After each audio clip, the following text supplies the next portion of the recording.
Lacquer করার জন্য কি কি মাল প্রয়োজন সেটা আজকে আপনাদেরকে দেখাবো। তো অবশ্যই দেখেন, এটা হচ্ছে স্পিরিট। স্পিরিট আপনার অবশ্যই প্রয়োজন হবে। স্পিরিট, এটা হচ্ছে হার্ডনার 446, এটা হচ্ছে সিলার,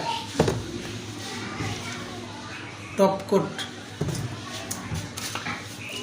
এ হচ্ছে টিক কালার, এটা হচ্ছে ইয়েলো,